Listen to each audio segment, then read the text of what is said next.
Hello, lovely people, and welcome to another classic Doctor Who ranking. We are into the penultimate episode of this series with the highly divisive Sixth Doctor. Probably my least favourite of the Doctors. I know there's loads of Colin Baker Sixth Doctor fans out there, and to be honest, I'm really chuffed that there is because um, as you'll see in my next episode, I am a huge fan of the Seventh Doctor, who is also not very popular, and I like to defend him. So I love to hear people defend the Sixth Doctor. I know also that he's been given a lot more to do in the Big Finish serials as well. He's been defended a lot more in that. But I'm just talking about the TV serials, of which there aren't many. As we can see down here, there's only 1, 2, 3, 4, 5, 6, 7, 8, 9, 10, 11 sort of separate stories, and 4 of those are kind of one story split into 4. So yeah, he didn't get a long run at all, really. So this may not take very long. So we start with the Twin Dilemma, probably my least favorite regeneration story or post-generation story, but very interesting. I would definitely watch at least the first episode of it. I would say is essential viewing because it's the most chaotic regeneration that the Doctor has had, probably brought on by the poison of that the Fifth Doctor had to undergo. But yeah, he becomes incredibly volatile and even tries to murder his own companion, which is it's difficult to see in a family show like Doctor Who. But yeah, incredibly dark and chaotic. But yeah, it's worth watching to see just how low the Doctor can go after post regeneration. Unfortunately, after that first episode, it's not great. It really isn't great. So I would put it as a D, but because of that first episode, I'm going to put it as a C. Attack of the Cybermen is a lot better than the Twin Dilemma. It's actually not a bad Cyberman story, and it's quite nice that it's one that they go back and revisit a story. The Cybermen, I haven't seen it for a while, but I seem to remember the plot involves the Cybermen going back to 1984, which is when the 10th planet is set, and try to undo the destruction of Mondas, their original home planet. It's very, very violent, gruesome. So don't watch it with little kids, but it's a good solid Colin Baker story, and I'm going to put it as an A. Vengeance on Varos is also an amazing story, probably the best of the Colin Baker era, I would say. It's all about it's kind of like a satire on reality TV, and it takes place in a sort of TV planet, if you will, and is very dark, very satirical. An excellent story, actually, and I would say it's the best one of the Sixth Doctor. If you're going to watch any Sixth Doctor story, I would definitely watch Vengeance on Varos, and I'm putting it up as an S.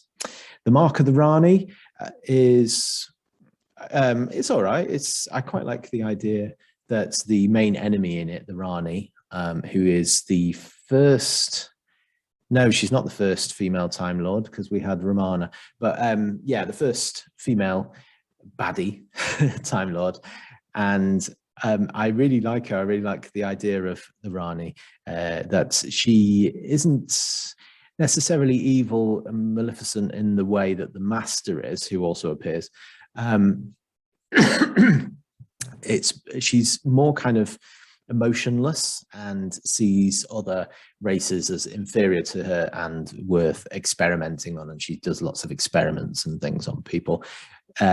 Really interesting story as well, that the fact that she subtracts dopamine, I think it is, from the or delta waves, something like that anyway, that stops humans from sleeping, and as a result they all go mad and start going absolutely aggressive and things like that. It's okay. It's not. I probably prefer Time in the Rani, which she's a little bit more fleshed out, but I would put it as a C. No, it's better than Twin Dilemma. I'm going to put it as a B. The two Next up, we have the Two Doctors, which features probably my favourite of the Doctors, Patrick Troughton, teaming up with the Sixth Doctor to take on some Sontarans. Actually, it's my least favourite of the multiple Doctor stories. I don't know why a lot of people like this one, but I find it really off-putting. There's like a cannibal race, one of which is played by Patrick Troughton, and yeah, I just find it leaves if you pardon the pun, it leaves a bad taste in my mouth. It's great to see Jamie and the Second Doctor back, but it's not one that I like to return to very often. I much prefer to see Troughton in the Three Doctors and Five Doctors. So I'm going to put it as a C, I think. Time Lash, on the other hand, is one that I didn't mind. A lot of people tend to say that it's the worst episode ever, but personally, I think it's okay. It's not brilliant. It's definitely not brilliant, but it's better than it's given credit for. Some really interesting effects in it. Some pretty terrible effects as well. I'm going to put it as B, I think. Next up, we have Revelation of the Daleks, which is one that I didn't used to like, but has grown on me. Again, some pretty unsettling parts in this, and not necessarily in a good way, but Terry Malloy is brilliant as Davros again, and it's quite nice to see Perry and the Sixth Doctor kind of warm to each other a little bit more in this one, and I'm going to put it as high B, I think, or an A. High B. And then we're into the last season already. We're into the Trial of a Time Lord, which is a great, I really enjoy the overarching plot, arching plot about the Doctor being put on trial by the Time Lords, and the sort of twists and turns that go on with the prosecutor, who ends up being the Valeyard, who's an evil Time Lord. I won't tell you any more than that, but I don't want to give the twist away. But yeah, it's a really interesting idea, and I love the opening bit, which has like where it swoops over, and they spent a lot of money on the effects. It looks really good even now. The actual stories themselves aren't the best. They're okay, but it's the overarching story that I like the best. Trial of a Time Lord.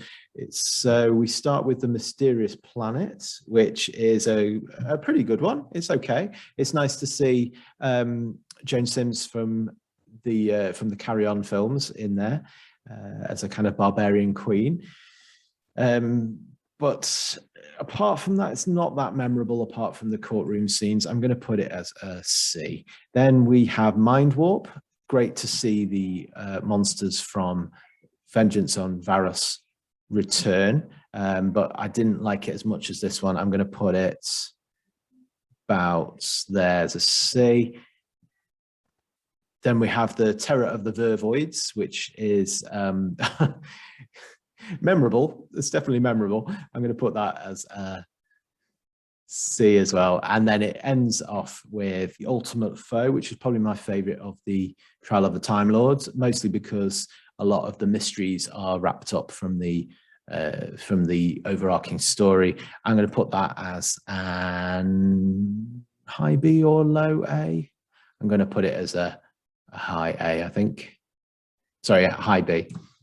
So there we are. That was the very short tenure of the Sixth Doctor. Like I say, if you do like the Sixth Doctor, definitely check out the Big Finish stories that he did that do him more justice, I think, than the TV stories did.